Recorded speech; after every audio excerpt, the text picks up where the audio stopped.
ओम नमः सिद्धेभ्यः। ओम नमः सिद्धेभ्यः। ओम नमः सिद्धेभ्यः।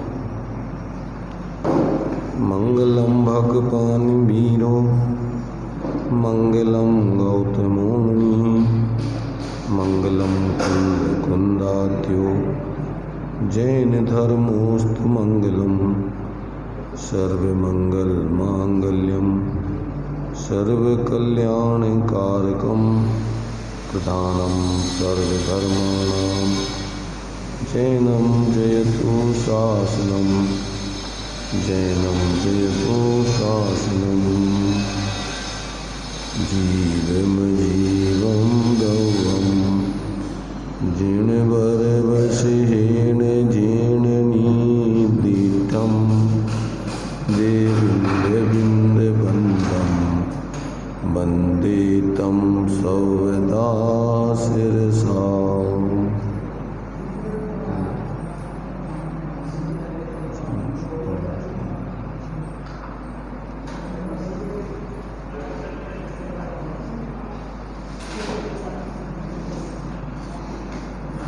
चर्चा अपनी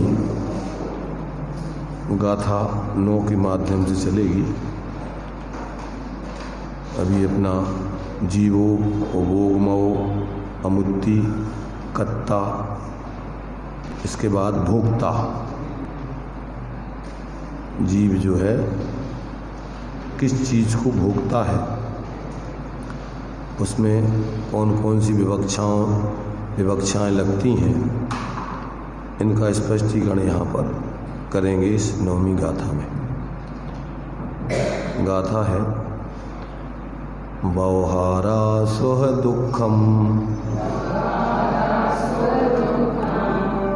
पुग्गलकम फलम पभुंजेदी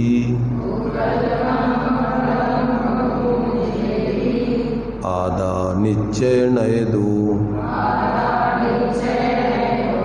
चेदन भावम खुआदस्य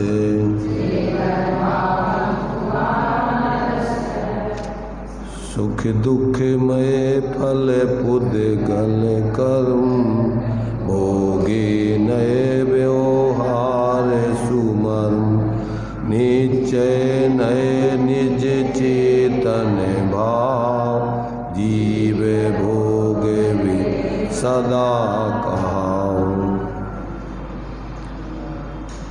यद्यपि आत्मा शुद्ध नय से निर्विकार परम आह्लाद जिसका एक लक्षण है, ऐसे सुखामृत का भोगता है, तो भी अशुद्ध नय से सांसारिक सुख दुख का भी भोगता होता है। इस प्रकार कहते हैं। गाथार्थ व्यवहारा स्वदुखम पुग्गलकम फलम पभुंजेदी आदा। व्यवहार नय से आत्मा क्या करता है? सुख सुह दुखम पुग्गलकम फलम पभुंजेदी। जो कर्मों का फल सुख और दुख है, जो सुख दुख रूप पुद्गल कर्मों का फल है, उसका भोक्ता होता है। और निश्चय नयदो चेदन भावम खुआदस्य, निश्चय से अपने चेतन भाव को ही भोगता है। इस सामान्य से गाथा का अर्थ हुआ। अब टीका में इनका विशेष अर्थ खुलासा किया जाता है। व्यवहारा स्वदुखम पुग्गलकम फलम पभुंजेदी। व्यवहार नय से यानी व्यवहार नय की अपेक्षा से सुख दुख रूप पुद्गल कर्म के फलों को भोगता है। उन पुद्गल कर्म फलों का भोक्ता कौन है? आदा यानी आत्मा। और निश्चय नयदो चेतन भावम आदस, निश्चय नय की अपेक्षा से चेतन भाव का भोक्ता है। वास्तव में प्रकट रूप से किसकी चेतन भाव का? आत्मा के अपने चेतन भाव का। अब उसी का विशेष खुलासा वह इस प्रकार है। आत्मा ही निज शुद्धात्म संवित्ति से उत्पन्न पारमार्थिक सुख सुधा रस के भोजन को नहीं प्राप्त करता हुआ सबसे पहले तो आत्मा स्वभाव से एक रूप शुद्धात्म स्वभाव रूप है। कैसा है आत्मा? स्वभाव से एक शुद्धात्म स्वभाव रूप है और उस शुद्धात्म स्वभाव रूप अपने स्वरूप का संवेदन या अनुभव न करने से फिर जीव क्या करता है कि उपचरित असद्भुत व्यवहार नए से इष्ट अनिष्ट पंचेंद्रिय विषय जनित सुख दुख को भोगता है। उपचरित असद्भुत व्यवहार नए से इष्ट अनिष्ट पंचेंद्रिय विषय जनित सुख दुख को भोगता है। उसी प्रकार अनुपचरित असद्भुत व्यवहार नए से अंतरंग में सुख दुख जनक द्रव्य कर्म रूप साता और असाता के उदय को भोगता है और वही अशुद्ध निश्चय नय से अपने हर्ष सुख रूप सुख दुख भाव को भोगता है और शुद्ध निश्चय नय से तो परमात्म स्वभाव की सम्यक श्रद्धान ज्ञान आचरण से उत्पन्न सदा आनंद जिसका एक लक्षण है ऐसे सुखामृत को भोगता है। इतनी विवक्षाएं बता दी कि एक तो यहाँ पर उपचरित असद्भुत व्यवहार नए से क्या करता है कि जो पंचेंद्रिय के विषय हैं, पंचेंद्रिय के विषय जो जीव को अच्छे बुरे लगते हैं, इष्ट अनिष्ट माने अच्छे बुरे लगते हैं, ऐसे पंचेंद्रिय के इष्ट अनिष्ट विषय जनित सुख दुख को भोगता है। तो वो पंचेंद्रियों के विषय हैं वो सुख दुख में निमित्त होते हैं, तो उपचार से उन पंचेंद्रियों के विषयों को भोगता है। पंचेंद्रिय के विषय है वे आत्मा से भिन्न है। जैसे मान लीजिए भोजन है तो भोजन में अच्छा स्वाद है, अच्छा भोजन मिला अपने लिए, तो भोजन तो जो है अचेतन पदार्थ रूप आत्मा से भिन्न है। परंतु जब जीव पुण्य का उदय होता है तो उसके लिए अपनी इच्छानुसार जो भोजन मिलता है उसमें वो ऐसा लगता है कि भोजन अच्छा मज़ेदार है, तो भोजन निमित्त रूप है, तो उस भोजन को ही वो क्या है ऐसा लगता है जैसे उसको ही भोग रहा हो, जबकि वास्तव में तो वो भोजन निमित्त है। उस भोजन के निमित्त से तुम अंदर में इस प्रकार पर पदार्थ भोजन को पहले जानते हो ज्ञान से और जान करके उसमें राग करते हो। अच्छा भोजन होता है तो राग करते हो और बुरा भोजन होता है तो उसमें दुख द्वेष करते हो। अरे बेकार कैसा भोजन बना दिया, मज़ा नहीं आए, नमक ज़्यादा डाल दिया और इसमें जला दिया ऐसा। तो क्या हो गया वो भोजन में तुम्हारी द्वेष बुद्धि हो गई, द्वेष भाव हो गया। तो उसमें कौन सा भाव चल रहा है? उसमें अपने लिए जो द्वेष भाव है तो उसमें अपने लिए गुस्सा द्वेष भाव चल रहा है, बुरा लग रहा है उसको। अथवा उसको अपन नो कसाय में बोलते हैं ना, जो अरति भाव, हाथ से रति अरति, अच्छी चीज़ों में रति करता है, बुरी चीज़ों में अरति करता है। तो अरति माने द्वेष भाव, उससे घृणा का भाव, अंदर में असुहावना भाव। तो इस प्रकार का मूल में तो बुद्ध पदार्थ निमित्त है, तो अपन उसको भोगना कह रहे हैं पंचेंद्रियों के विषयों को। कैसे? उपचरित असद्भुत व्यवहार से। और अनुपचरित असद्भुत व्यवहार से क्या करता है जी? अंतरंग में जो सुख दुख जनक द्रव्य कर्म रूप साता और असाता का उदय है उसको भोगता है। जब तुम्हारे पुण्य का उदय होता है तो तुम्हारे लिए बाहर की चीज़ें सुहावनी अच्छी मिलती हैं। तो उन बाहर की चीज़ों को पंचेंद्रियों के भोगना कहना, ये हो गया उपचरित असद्भूत। ये बहुत दूर के पदार्थ हैं, अपनी आत्मा के एक क्षेत्र उगाई नहीं है, 5 इंद्रिय के विषय भिन्न है अपने से।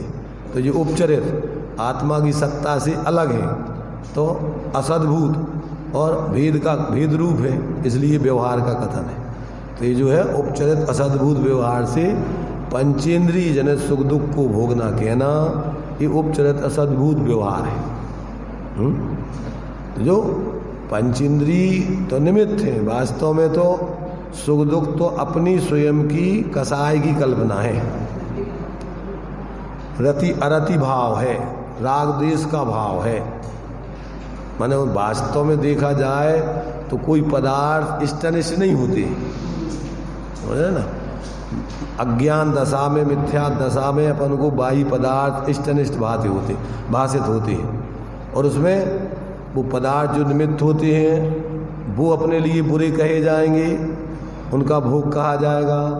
और अंदर में पाप कर्म का वो उदय अपने लिए उसका भोग कर रहे, असाता वेदी भैया हमारे कर्म का उदय चल रहा, क्या करें, कर्म भोग रहे हम तो अपने।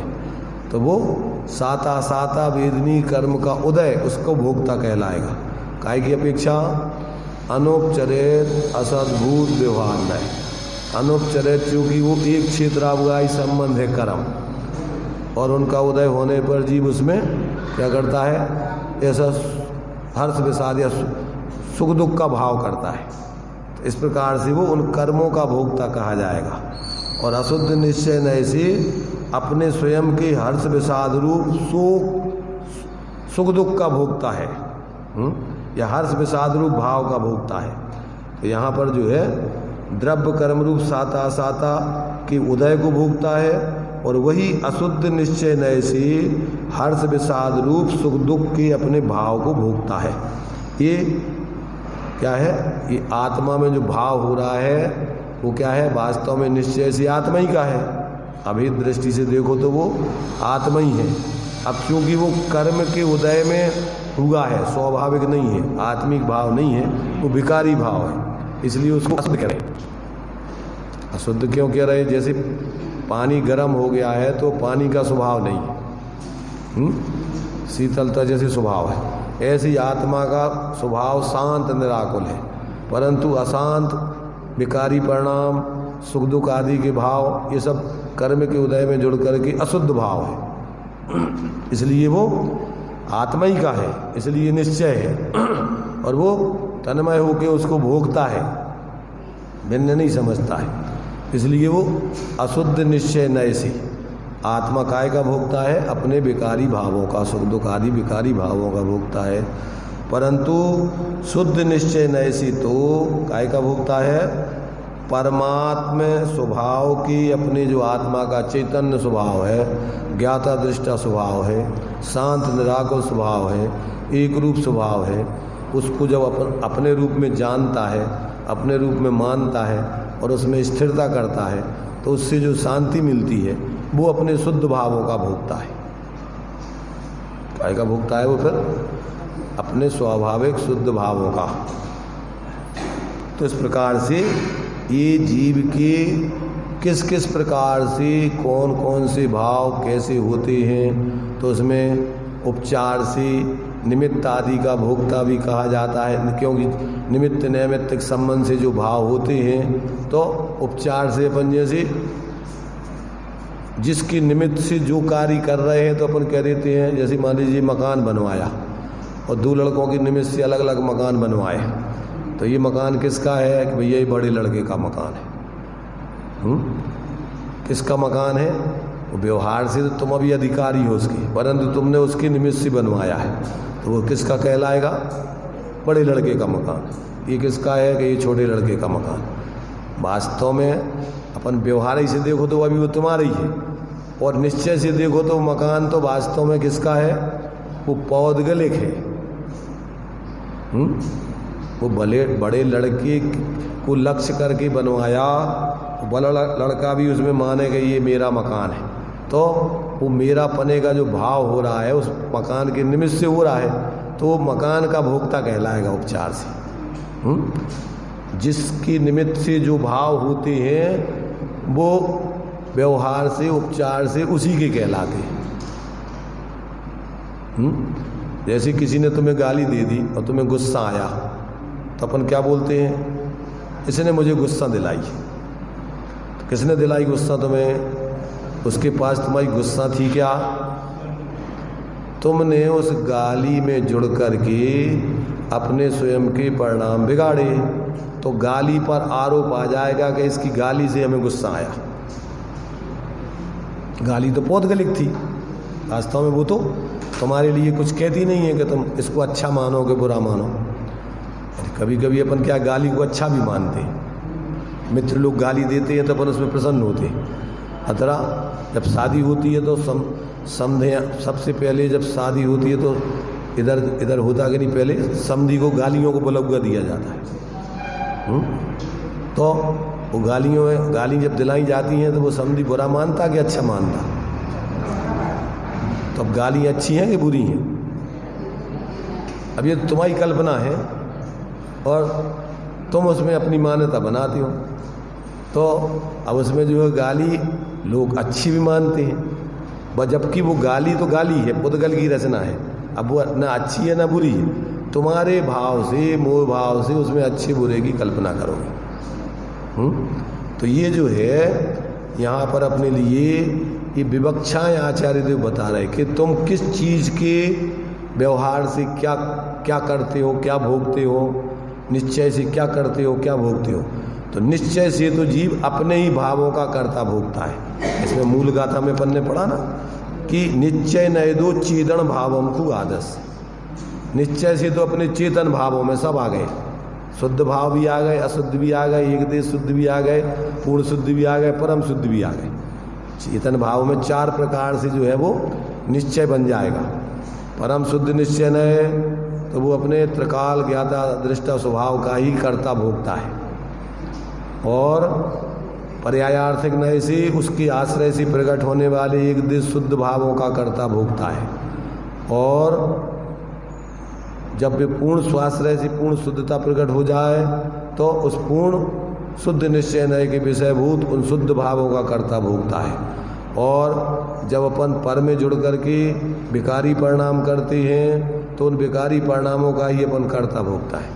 विकारी भाव करते हैं और विकारी भाव का फल आकुलता को भोगते हैं। निश्चय में जीव अपने, अब निश्चय में जितने प्रकार के भाव हैं वो सब निश्चय में आ जाते हैं, और इन्हीं में भेद करके कथन करो तो सद्भूत व्यवहार आ जाता है। अपने ही भावों में जब भेद करके कथन करते हैं द्रव्य पर्याय आदि का, तो फिर वो व्यवहार कथन बन जाता है। और जब पर पदार्थों का कथन आत्मा का कर्ता भोक्ता आदि कहना, तो ये उपचार कहो या असद्भूत व्यवहार कहो। ये कौन सा कथन है? असद्भूत व्यवहार, उपचार का कथन। वास्तव में तो ऐसा है नहीं। जैसे अभी ये शरीर मेरा है, तो ये शरीर किसका है? ये शरीर तो पौधगलिक है, ये तो आत्मा चेतन है। अपन पढ़ते तू चेतन और देह अचेतन, यह जड़ तू ज्ञानी। तो आत्मा जीव चेतन स्वरूप है, शरीर अचेतन है।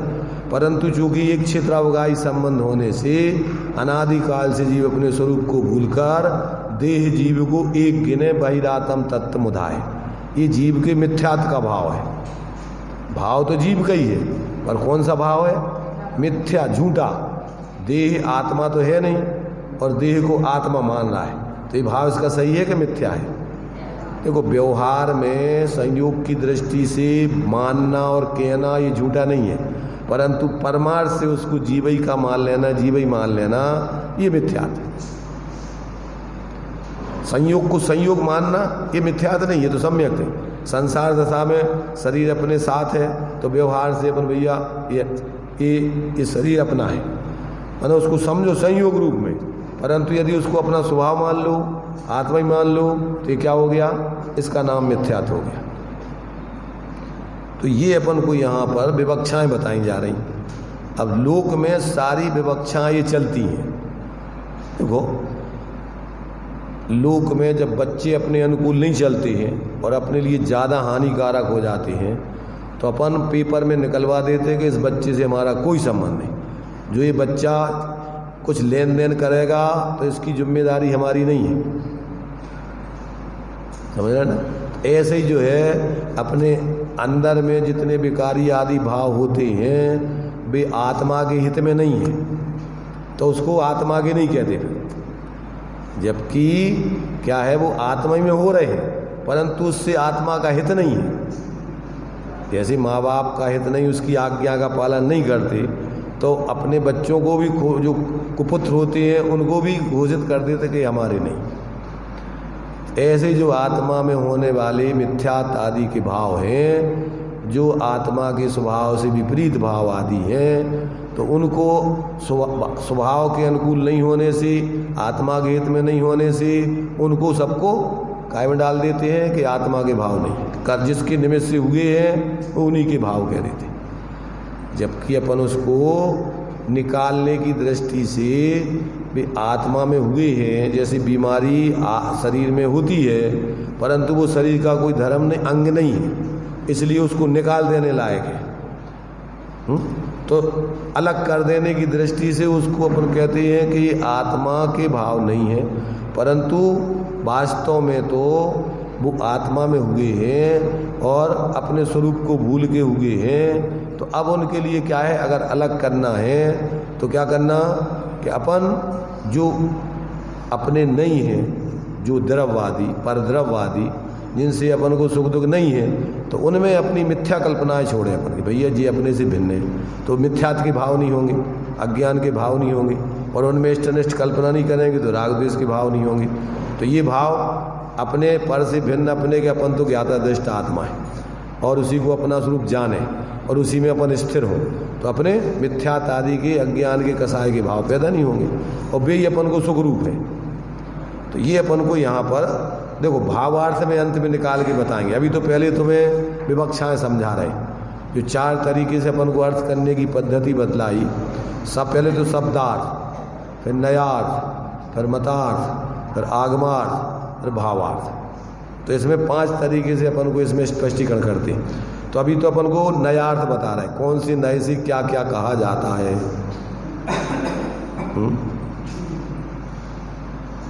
नए माने दृष्टिकोण।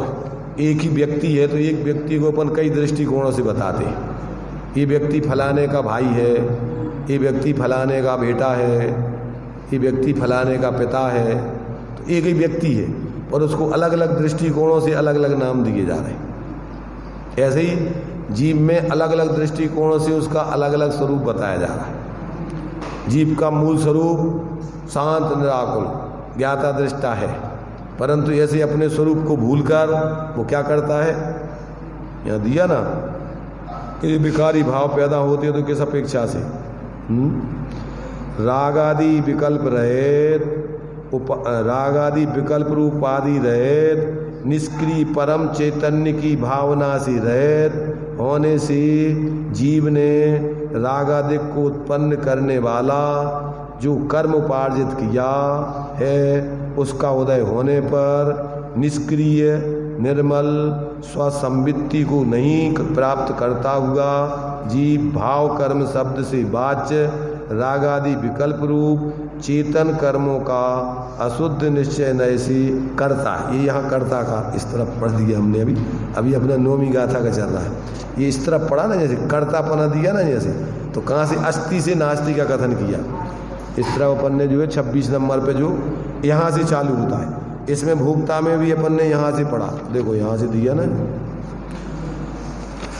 ये दिया है खुलासा निश्चय नय की अपेक्षा से। 1 मिनट, ये इस प्रकार है, उसका पूरा खुलासा कर रहे जा। आत्मा ही निःशुद्धात्म संवित्ति से उत्पन्न पारमार्थिक सुख सुधारस के भोजन को नहीं प्राप्त करता हुआ उपचरित असद्भुत व्यवहार नैसी इष्ट अनिष्ट पंचेंद्रीय विषय जनित सुख दुख को भोगता है। उसी प्रकार अनुपचरित असद्भुत व्यवहार नैसी अंतरंग में सुख दुख जनक द्रव्य कर्म रूप साता और असाता के उदय को भोगता है। कब? कि जब निज शुद्धात्म संवित्ति से उत्पन्न पारमार्थिक सुख सुधा रस के भोजन को नहीं प्राप्त करता हुआ। अगर ये अपने क्या करे कि अपने ऐसे निशुद्धात्म तत्व के पारमार्थिक सुख को भोगे, तो ये इस प्रकार कर्म जनित ऐसे अशुद्ध भावों को और असिद्ध कर्म आदि का विषयों का भोक्ता क्यों बने? मैंने ऐसा सोचो, जिसके लिए अच्छा भोजन मिल रहा हो, बढ़िया सुंदर। एक दृष्टांत मोक्ष मार्ग प्रकाशक जी में दिया है कि अमृत भोजी देवों को स्वभाव से ही अन्य भोजन नहीं रुचता है। किनके लिए? जिसको अमृत का भोजन करते हैं तो उनके लिए अन्य भोजन क्यों अच्छा लगेगा? ऐसे जो अपने आत्मा के ऐसे अतीन्द्रिय सुख के रस को भोगते हों तो उनके लिए ये भोजन जो पंचेंद्रिय जनित आकुलता जनित ये कर्म के उदय जनित ये इसमें प्रवृत्ति क्यों करेंगे? कौन इसमें अच्छा मानते हैं? मिथ्या दृष्टि अज्ञानी जीव ही पांच इंद्रिय के विषय भोग आदि में, कर्म के उदय जनित सुख दुख आदि में इष्ट अनिष्ट की कल्पना आदि करके सुख दुख आदि को भोगते हैं। मिथ्या दृष्टि के भाव अपन ने छेड़ाला पड़े ना। मैं सुखी दुखी मैं रंग के राव, मेरे धन ग्रह को धन प्रभाव, मेरे सुततीय में सवल दीन, बेरूप सुभग मूरख प्रवीण, तन उपजत अपनी। ये सब मिथ्या दृष्टि के विचार भाव है। सम्यक दृष्टि तो इन सब चीज़ों को अपना स्वरूप नहीं जानता मानता है। तो जो जिसको अपने स्वरूप का रस आ रहा है वो इन पंचेंद्रिय के विषय जनित कर्म के उदय जनित विकारी भावों में रस क्यों लेगा? है तीन जगह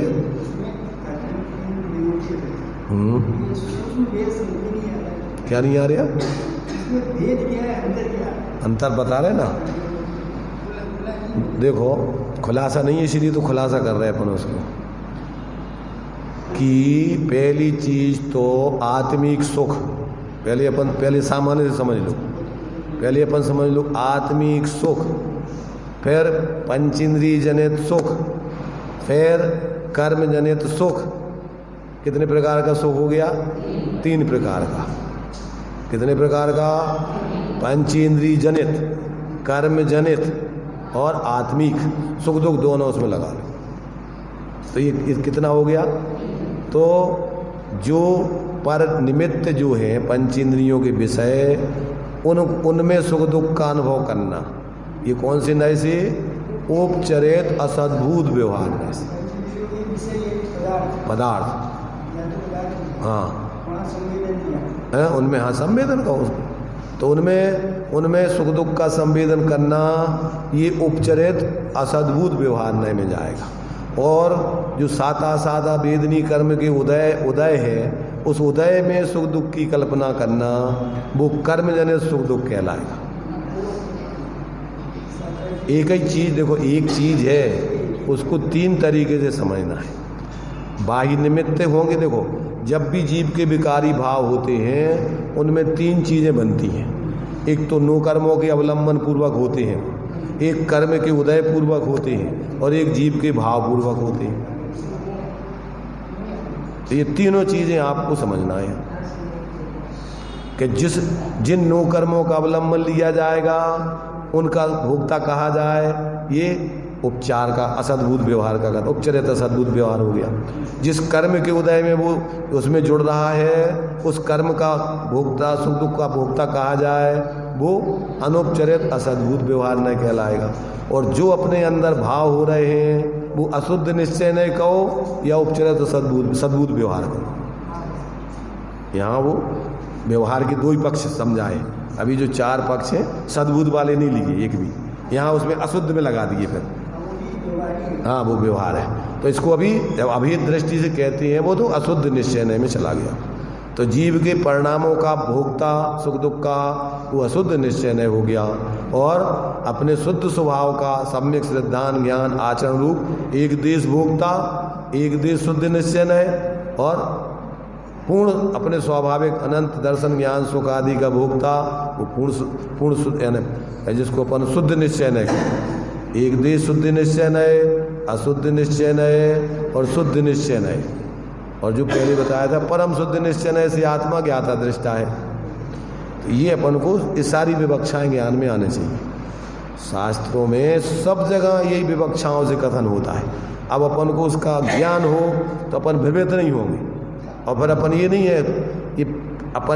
है कि ये निश्चय व्यवहार पार्टी नहीं है, ये तो वस्तु स्वरूप समझाने के लिए आचार्य दो नए बतला रहे हैं। और ये सम्यक ज्ञान में होते, ये मिथ्या ज्ञान में नहीं होते, सम्यक दृष्टि के सुतक ज्ञान में होते नए। प्रमाण नैरधिगमा तत्वार्थ सूत्र में पढ़ते ना अपन कि वस्तु स्वरूप का ज्ञान प्रमाण और नयों के माध्यम से होता है। प्रमाण पूर्वक नए होते हैं तो वो सम्यक है, और जहाँ प्रमाण नहीं है वहाँ नए नहीं होते। प्रमाण के भेद बतलाए, मति स्वतावधि मन पर्याय केवलानी ज्ञानम तत्प्रमाणे। 5 ज्ञान सम्यक ज्ञान प्रमाण है और 3 ज्ञान कुमति कुसुत कुअवधि अप्रमाण है, मिथ्या है, सम्यक नहीं। तो ये सम्यक श्रुतक ज्ञान के अंश हैं नए। तो इसमें वस्तु जैसी है वैसा जानना ये सम्यक नए कहलाता है। तो ये निश्चय व्यवहार तो वस्तु स्वरूप को समझने के लिए दो जैसे आंखें होती ना अपनी, तो दोनों आंखों से अपन वस्तुओं को स्पष्ट जानते। ऐसे इन दोनों दृष्टिकोणों से अपन वस्तु का यथार्थ स्वरूप निर्णय करते, और निर्णय करके फिर उसमें से अपना आत्महित किसमें है तो वो अंत में भावार्थ में देते। इसी में इन्होंने देखिए भावार्थ दिया है, ये दिया इन्होंने, ये नीचे की जो है 28 पेज पे नीचे, यहाँ जिस स्वाभाविक सुखामृत के भोजन के अभाव से आत्मा इंद्रिय सुख भोगता हुआ संसार में परिवहन करता है, वही अतीन्द्रिय सुख जिसके अभाव में, ऊपर जो दिया ना कि जिस स्वाभाविक सुखामृत के भोजन के अभाव से, तो अब कहते हैं संसार में भ्रमण करता है, माने इंद्रिय जनित सुख आदि को भोगता हुआ संसार परिभ्रमण करता है। तो कहते हैं जिस स्वाभाविक सुख के भोजन के अभाव में, तो वही स्वाभाविक सुख, वही अतीन्द्रिय सुख, स्वाभाविक सुखामृत क्या करना चाहिए, सर्व प्रकार से उपादेय है, ऐसा अभिप्राय जानना चाहिए। माने वास्तव में वही जीव को भोगने लायक है। ये जो है पंचेंद्रिय जनित सुख दुख आदि इसलिए भोगने लायक नहीं है। ऐसा या भावार्थ में अपन को माने प्रयोजन निकाल के बताते कि ये सब समझने के बाद अब अपन को इन्हीं विकल्पों में नहीं उलझे रहना। क्या करना कि अपन को परद्रव्यंते भिन्न, आप में रुचि, आपका ज्ञान, आपकी लीनता करके मोक्ष मार्ग की सिद्धि करके मोक्ष सुख की सिद्धि करना चाहिए। प्रयोजन तो यही है। अपन 6 ढाला में पहली ढाल में चतुर्गति के दुख बता दिए, दूसरी ढाल में उन दुखों का कारण बता दिया, किस कारण से जीव चतुर्गति दुख को भोगता है। ऐसे मिथ्या ज्ञान चरण बस भ्रमत भरत दुख जन्म मरण ताते इनको तजिए सुजान। काय के लिए बता रहे कि इनको जान करके छोड़ने के लिए, बिन जाने थे दोष गुणन को कैसे तजिए गई, दोषों को बताते छोड़ने के लिए और गुणों को बताते हैं ग्रहण करने के लिए। तो ये तो पहली ढाल, दूसरी ढाल अपने लिए संसार की चारों गतियां दुख रूप हैं और उसके कारण मिथ्या दर्शन ज्ञान चारत उसके कारण है, तो इनको जान के छोड़ना है। अब तीसरी ढाल से अपन को आत्म को हित है सुख सो सुख आकुलता बिन कहिए, आकुलता से माई न ताते सिमग लागो चाहिए। ये कार्य करने के लिए बता रहे कि आत्मा का हित काय में है कि आत्मा का हित सुख रूप है। वो सुख है आत्मा की निराकुल दशा है, आत्म को हित है सुख सो सुख आकुलता बिन कहिए। और आकुलता कहाँ नहीं होती, आकुलता शिव माही ना, मोक्ष दशा में नहीं होती। ताते शिव मग उस मोक्ष दशा को पाने के मार्ग में लगना चाहिए। अब मोक्ष दशा पाने का मार्ग क्या है, सम्यक दर्शन ज्ञान चरण शिव मग सो दुविध विचार। वो मोक्ष मार्ग दो प्रकार से विचारो, जो सत्यारथ रूप सो निश्चय कारण सो व्यवहार। जो सच्चा मोक्ष मार्ग जिससे मोक्ष होता है वो निश्चय मोक्ष मार्ग है, और जो उस निश्चय मोक्ष मार्ग का कारण होता है वो व्यवहार होता है। तो दोनों आत्महित के लिए हों तो वो अपने लिए क्या है, जो व्यवहार परमार्थ की सिद्धि कराए वो व्यवहार है, और जो व्यवहार परमार्थ की सिद्धि नहीं कराए तो वो व्यवहार ही नहीं है, मूढ़ता है, लोक रूढ़ी है, देखा देखी है, अथवा अन्य जो भी उसका प्रयोजन है वो ही है। माने अगर धर्म के नाम पर तुम लौकिक कार्यों में लग रहे हो, लौकिक प्रयोजन साध रहे हो, तो वो धर्म का कार्य ही नहीं है। सम्यक दृष्टि के निकांग 8 अंगों में एक निकांक्षित अंग है। निकांक्षित का क्या होता है कि धर्म के माध्यम से कोई लौकिक आकांक्षा नहीं करता। सम्यक दृष्टि करता है तो वो सम्यक दृष्टि नहीं रहता फिर। तो ये तो माने अपने लिए भाई, ये तो लौकिक कार्य तो अपन लौकिक धंधा करते ना, यहाँ तो अपन को काय के लिए है जो धर्म के कार्य क्षेत्र, ये तो आत्म शांति का उपाय समझने और जीने के लिए। इसमें कोई लौकिक प्रयोजन साधते तो तुमने तो वो घाटे का धंधा है। जो काम संसार में कर रहे वही काम यहाँ करने लग गए, तो आत्म कल्याण का काम कहाँ करोगे? अपन बोलते हैं कि अन्य स्थानम कृतम पापम धर्म स्थानम विमुच्यते, और धर्म स्थानम कृतम पापम वज्रलेपो भविष्यति। अन्य स्थानों में किए हुए पाप को धोने के लिए अपन धर्म स्थान में आते, और धर्म स्थान में ये अपन वही पाप के संसार के काम करें, तो फिर अब पाप को कहाँ धोगे? कर्मों का नाश कैसे करोगे? इसलिए जो व्यवहार तुम्हारे उस सम्यक दर्शन ज्ञान चारित्र रूप साधे जो परमार्थ को, वह व्यवहार सम्मत, उसको व्यवहार सम्मत किया आचार्यों ने। किसको? कि जो व्यवहार, जैसे मान लो यहाँ अपन पढ़ रहे, अब यहाँ यदि हमने आजीविका का साधन इसको बना लिया, क्या बना लिया कि इसको पढ़ा करके समझा करके हम अपनी वेतन तनख्वाह लेंगे, तो इससे हमारा कल्याण हो जाएगा? अरे भाई, ये तो तुम्हारे लिए परमार्थ आत्म कल्याण का निमित्त है, तो इसको तो निस्वार्थ भाव से अपने कल्याण के लिए स्वाध्याय के 5 वेदों में एक उपदेश भी है। 5 वेद हैं, वाचना, प्रच्छना, अनुप्रेक्षा, आमनाय, धर्म उपदेश। इस स्वाध्याय के 5 वेद हैं। तो शास्त्रों को पढ़ना, वाचना माने क्या? पढ़ना। समझ में नहीं आने पर समझदार लोगों से पूछना, ये भी स्वाध्याय है, इससे अपने ज्ञान निर्दोष होता है। तो वाचना, पूछना।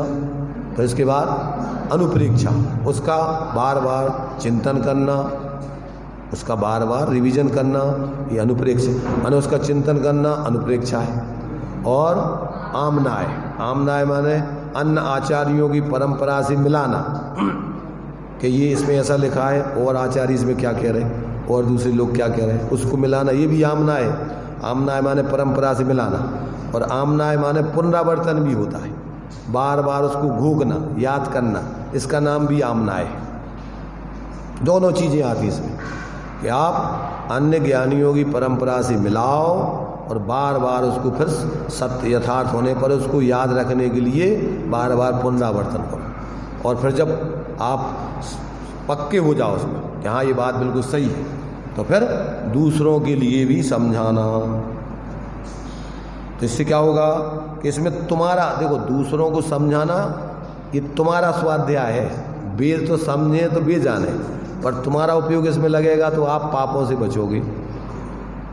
जैसे मान लीजिए अपन अब जिनवाणी का स्वाध्याय कर रहे हैं, चर्चा कर रहे हैं, तो अभी अपन और सब पाप छूट गए अपने, न बाहर में हिंसा, न झूठ, न चोरी, न कुशील, न परिग्रह, बाहर के कामों से रहित हो गए। तो इसको तो अपन ने अंतरंग तपों में लिया है स्वाध्याय को। तपों के जो 12 भेद बतलाए तत्वार्थ सूत्र में, तो उसमें अंतरंग तप में लिया इसको। अनशन, ऊनोदर, वृत्ति परिसंख्यान, रस परित्याग, विभक्त सय्यासन, काय क्लेश, बाह्यम तपा, और प्रायश्चित, विनय, वैयावृत, स्वाध्याय, व्युत्सर्ग और ध्यान, उत्तरम, अंतरंग तपा। तो ये क्या है, इसमें अपनी आत्मा के परिणामों की शुद्धि होती है, प्रायश्चित है। तो प्रायश्चित में अपने आत्मा के भावों की शुद्धि के लिए अपने ज्ञान में गलती समझ में आ गई कि ये गलती हो रही, तो उस गलती को अपन क्या कर रहे, स्वीकार करके उसका निराकरण कर रहे। प्रायश्चित में क्या होता है, अपन जो आलोचना पाठ पढ़ते हैं वो प्रायश्चित का ही रूप है। प्रायश्चित तो गुरुओं के सामने अपनी गलती को प्रकट करके और उसका निर्दोष होने के लिए जो भी वो आपको उपाय बताए उसको अपनाना। तो ये इससे अपने देखो, व्यक्ति अपनी गलती स्वीकार करना ये बहुत बड़ा तप है, अंतरंग तप है।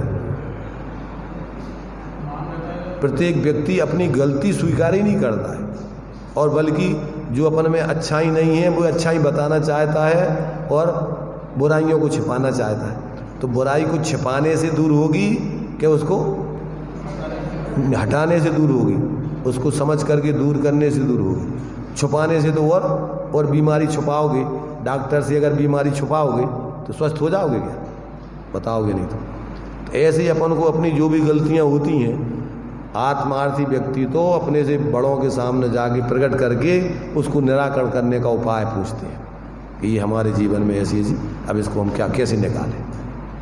तो ये प्रायश्चित, ये अंतरंग से तुम्हारी शुद्धि का कारण है। ये तो बहिरंग माने अनशन भोजन नहीं करना, ये तो बहिरंग भोजन आदि की आसक्ति तोड़ने के लिए बहिरंग कारण है। और वो भी अगर तुम्हारा तत्व ज्ञान पूर्वक हो तो वो तुम्हारा अनशन आदि तप है। और अगर उसमें आपको तत्व ज्ञान नहीं हो, परिणाम संकलित हुए, तो वो तो फिर तप ही नहीं कहलाएगा। देखो अनशन में अपन को दिया, अनशन तप उपवास कब कहलाता है, उसमें दिया 3 चीजें छूटने चाहिए, विषय कषाय आहार त्यागो यत्र विधीते सा उपवासा और शेषम लंघन कम विदु। 3 चीजें उसमें छूटे, कौन कौन सी, आहार छूटे, कषाय छूटे और 5 इंद्रियों के विषय छूटे। जिसमें 5 इंद्रिय के विषय छूटे, जिसमें बाहर का आहार छूटा और जिसमें कषाय छूटी, तो वो तो उपवास है। और यदि अकेले भोजन छूटा, विषय कषाय नहीं छूटे, तो कहते वो तो लंघन है, शेषम लंघन कम विदु। तो डॉक्टर जैसे बीमार हो जाए तो उसको लंघन कराते थे पहले, अब आजकल तो कहाँ कराते लंघन। जैसे किसी को बुखार चढ़े तो बुखार में लंघन करवा देते थे,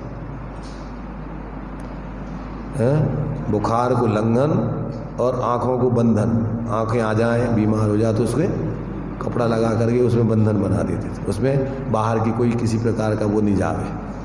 तो ये जो है, इन सारी बातों को जो अपन समझते हैं कि भाई धर्म क्या है, व्यवहार धर्म क्या है, निश्चय धर्म क्या है, अब ये सारी बातें अपन समझें तब तो अपन जीवन में जो धर्म का प्रयोजन है वो हित सदे। और इसको तो समझे नहीं और बिना समझे कुछ भी करते रहे, तो जो बिन ज्ञान क्रिया बगा है, जो बिना समझे क्रिया करता है उसको तो उस क्रिया का क्या है, वास्तव में जो सही फल है वो नहीं मिलता है। और जो बिन ज्ञान क्रिया बगा है और जो बिन क्रिया मोक्ष मग चाहे, जो सिर्फ जानकारी करता रहे और जीवन में अपनावे नहीं, आचरण में नहीं लावे, तो वो भी कोई काम का नहीं। बिना आचरण का ज्ञान शुष्क ज्ञान है और बिना ज्ञान की क्रिया जड़ क्रिया है, अविवेकपूर्ण क्रिया है। तो इनसे आत्मित नहीं होता है। इसलिए जो कार्य करना है पहले उसको समझो, समझ करके करो तो वो कार्य सिद्ध होगा, उसका फल आएगा। इसी प्रकार समझ लिया है तो शक्ति प्रमाण उसको अपने जीवन में लाओ तो उसका फल मिलेगा। और जब तक आपका पूर्ण वो शुद्ध दशा मोक्ष दशा प्राप्त नहीं हुई तब तक आप कहीं संतुष्ट मत हो। जो बिन ज्ञान क्रिया बगा है, जो बिन क्रिया मोक्ष मग चाहे, और जो बिन मोक्ष कहे में सुखिया, ते अजान मूढ़न में मुखिया। क्या कहलाते वो? मूर्खों की मुखिया, मूर्खों के नेता कहलाते। क्या संसार में बैठे हैं और आनंद मंगल है, साहब आपकी कृपा सब आनंद है, तो अब मोक्ष जावे की जरूरत कहाँ है, ये तो ही आनंद होगा। ये तुम्हारा मतलब मूढ़ हो, तुमने आनंद को समझे ही नहीं, भ्रम है तुम्हें आनंद सुख के बारे में। इसलिए और जो बिना समझे हुए कुछ भी करने धरने को, अब तुमने समझा तो नहीं, शेखर जी चलना है कि चलो, तो भैया पहले समझ तो लो कहाँ है शेखर जी, कौन तरफ जाना है, किस वाहन से जाना है। नहीं चलो तुम तो चलो चलो जल्दी करो। तो कहाँ जाओगे? बिना समझे हुए चल दिया, कार्य करने लग गए, तो करोगे क्या ये तो बताओ तुम। इसलिए बिना समझे हुए धर्म नहीं होता है। तो पहले उसको ताते जिन बार कथित तत्व अभ्यास करी। बिना समझे हुए जीव ने अनंत बार ये सब किया, परंतु जीवन में धर्म तो हुआ ही नहीं। इसलिए ये अपन को ये आचार्य सब विवक्षाएं बतला रहे हैं, कौन सा कथन व्यवहार का है, कौन सा कथन परमार्थ का है, अपन को फिर किस तरीके से अपने प्रयोजन की सिद्धि करने के लिए किसे मुख्य करना, किसे गौण करना, ये सब बातें अपन को समझनी चाहिए। तो यहाँ अपन को ये नए विभाग से आत्मा किसका कर्ता भोगता है, इन सब बातों को स्पष्ट कर रहे हैं। तो असद्भूत उपचरित असद्भूत व्यवहार नए से पंचेंद्रिय जनित विषयों का क्या है, भोगता है जी, जो सुख दुख सुख के कारण है ऐसे, तो पंचेंद्रिय जनित पंचेंद्रियों के विषयों का भोगता है। फिर अनौपचारिक असद्भूत व्यवहार नए से वो साता असाता वेदनी कर्म के उदय में वो क्या है, ये संयोग सब मिलते हैं और उनमें जीव जुड़ करके फिर क्या है, सुख दुख आदि अनुभव कर, तो फिर कर्मों का भोगता है वो। और फिर वास्तव में तो बुद्ध निमित्त थे, कौन, विषय और कर्म, ये तो निमित्त है। वास्तव में तो जीव क्या करता है, अंदर में भाव करता है। तो जो जीव के भाव होते हैं कसाय जनित हर्ष विषाद के, ये सब कसाय में होते हैं भाव। काय में होते हैं? हास्य भी कसाय है, धर्म नहीं है हास्य। नो कसायों में हास्य कसाय, तो हर्ष विषाद ये कसाय का भाव, विषाद ये भी कसाय का भाव। तो विषाद दुख रूप भाव, द्वेष रूप भाव है, और हर्ष क्या है, राग रूप भाव है। कोई चीज अपन को अच्छी लगी तो अपन प्रसन्न हो गए, तो ये राग, उसमें तुम्हें राग हो रहा है वो, तो ये अपने लिए वास्तव में अंदर के अपने स्वरूप स्वाभाविक भाव नहीं है। ये सब बेकारी कसाय जनित परिणाम है। इनमें अपन को इनमें भेद विज्ञान करके कि ये अपना स्वरूप नहीं है, ये वास्तव में इसमें सुख नहीं है, ऐसा ज्ञान करके फिर अपने ज्ञान में अंतर में जो आत्मा का पारमार्थिक सुख है वो कहाँ से प्राप्त होता है, अपने उस निःशुद्धात्म तत्व के सम्यक श्रद्धान ज्ञान आचरण से उत्पन्न सदा आनंद जिसका एक लक्षण है, ऐसे सुखामृत को भोगता है। वो शुद्ध निश्चय नय का विषय है, जिसमें अपने शुद्ध स्वभाव की दृष्टि ज्ञान लीनता हो, वो शुद्ध निश्चय नय का विषय है। तो उसमें एक देश और पूर्ण रूपेण, और वो जो विषय है वो परम शुद्ध निश्चय नय का विषय है, और उसके अवलंबन से जो भाव प्रकट होते हैं वो एक देश और पूर्ण सुखरूप होते हैं। अपन जितनी जितनी श्रद्धा ज्ञान लीनता में स्थिरता हो जाए, जितना अपन को सुख आवे आंशिक आया तो एक देश शुद्ध सुख शुद्ध भाव है, और पूर्ण लीनता हो गई तो पूर्ण शुद्ध भाव है। पर जिसके अवलंबन से हुई वो परम शुद्ध सदा काल अपना स्वभाव है, तो ऐसा वो परम शुद्ध निश्चय नय का विषय है। ऐसा अपन इसको समझ करके और अपना प्रयोजन साधने के लिए अनादिकाल से जिस स्वरूप को भूल करके अपन इस पंचेंद्रिय जनित सुख दुख के कार्यों में लग करके और संसार का परिवर्तन करते रहे हैं, अब उसका त्याग करने चाहिए।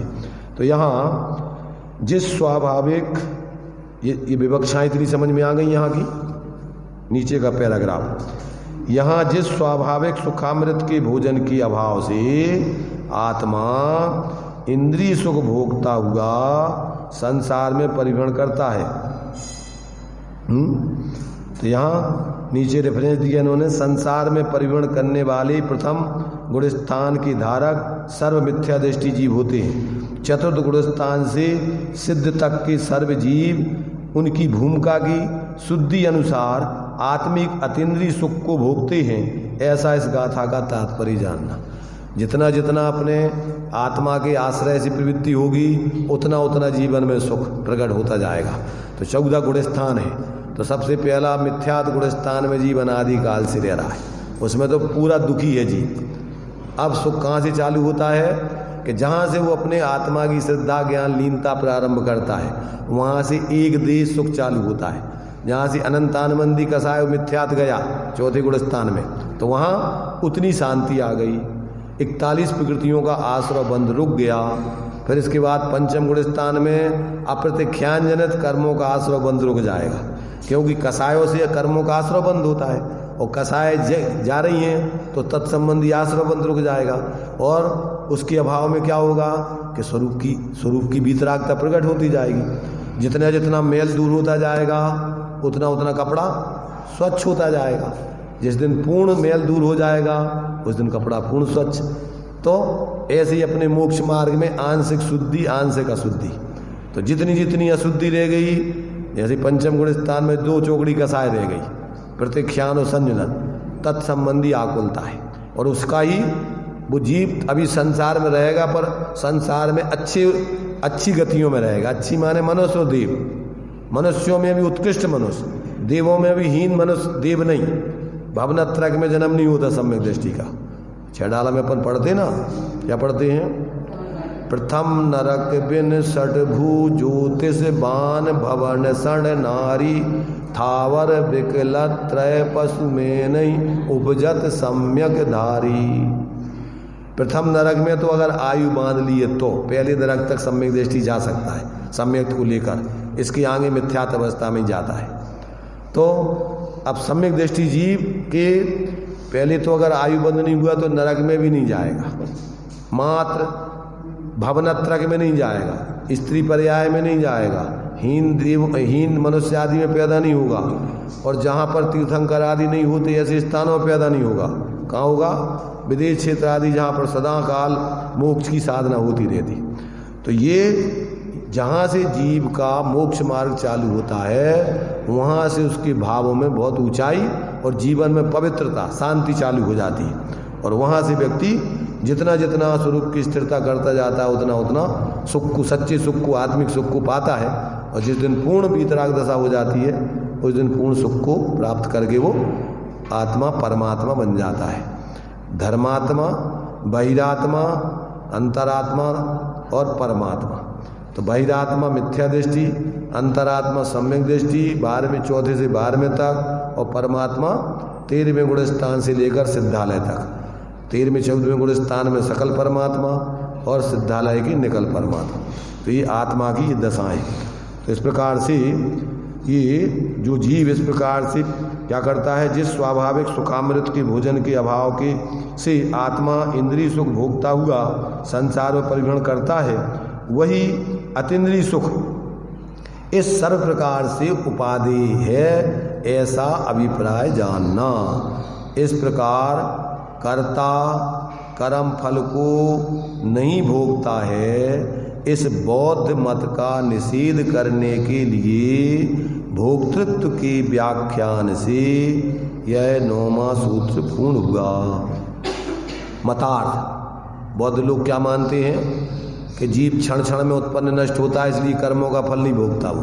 तो उसका निषेध करने के लिए कि नहीं, आत्मा क्या है, ऐसा नहीं है क्षण क्षण में, पर्याय में उत्पाद विनाश होता है, परंतु जीव तो सदा काल शाश्वत है। इसलिए जो करता है उसके फल को भी भोगता है। अगर पाप करेगा तो पाप का फल उसी को भोगना पड़ेगा, यहाँ भी भोगेगा। देखो यहाँ निश्चय से तो तत्काल आकुलता भोगेगा। जैसे मान लीजिए यहाँ तुम गुस्सा करोगे तो गुस्सा का फल तत्काल में ही तुम्हें आकुलता होगी या नहीं होगी? गुस्सा करने वाला निराकुल रहेगा, सुखी रहेगा कि दुखी होगा? तो पहले तो यही उसको परेशानी होगी, और जो पाप बनेगा उसके उदय में आगे जाकर दुर्गति में फल भोगेगा। इसलिए जो लोग सर्वथा आत्मा को क्षणिक मानते हैं, तो ऐसे जीवों का निषेध करने के लिए कि आत्मा जो कर्म करती है उसी कर्म के फल को भोगती भी है, ऐसा नहीं है कि भोगता नहीं है। तो इस प्रकार से ये मतार्थ है। शब्दार्थ, नयार्थ, मतार्थ, आगमार्थ। आगमार्थ अनादिकाल से जीव कर्म से बंधी हुई होने से अपने स्वरूप को भूलकर 5 इंद्रियों के विषय सुख आदि में जुड़ करके और पंच परावर्तन कर रही है, ये आगमार्थ है। और भावार्थ, अपन को जिस सुख के अभाव में जीव चतुर्गति में घूमता है, वास्तव में उसी स्वाभाविक सुख को प्रकट करना अपने लिए उपादेय है। इसलिए जीव को उस मोक्ष मार्ग की साधना करनी चाहिए और सब संसार के कार्यों में उलझना नहीं चाहिए, ये उसका भावार्थ है। तो इस प्रकार ये 9वीं गाथा अपनी पूर्ण हो गई है। तो ये जीव को समझने के लिए जो 9 अधिकार दिए हैं उसमें से जीवो, उपभोगमो, अमुत्ति, कत्ता और भोक्ता सदैव परिमाणु बाद में है। पहले भोक्ता, कर्ता भोक्ता की गाथा दे दी है। अब आगे चलेगा। अब निश्चय नैसी लोक प्रमाण असंख्यात प्रदेश मात्र होने पर भी व्यवहार नैसी जीव अपने शरीर प्रमाण है, ऐसा आगे की गाथा में चलेगा। अभी अपना टाइम हो चुका है।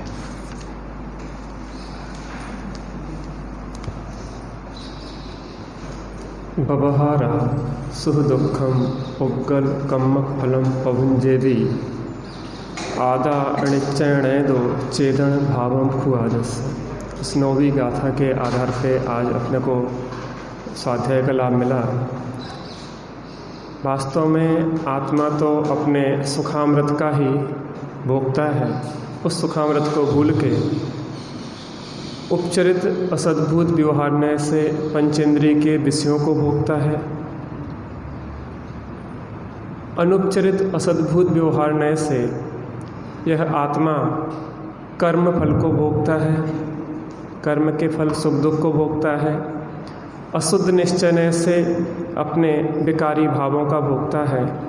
और जब वही आत्मा अपने शुद्धात्मा का श्रद्धान ज्ञान और स्थिरता करता है तो एक देश शुद्ध निश्चय से अपने एक देश शुद्ध भावों को भोगता है और पूर्ण शुद्ध निश्चय से अपने पूर्ण शुद्ध भावों का भोगता है। और परम शुद्ध निश्चय से देखा जाए तो यह आत्मा अभोक्ता है। ऐसी विवेचना आज के माध्यम से प्राप्ति स्वाध्याय के माध्यम से। निज निधि निज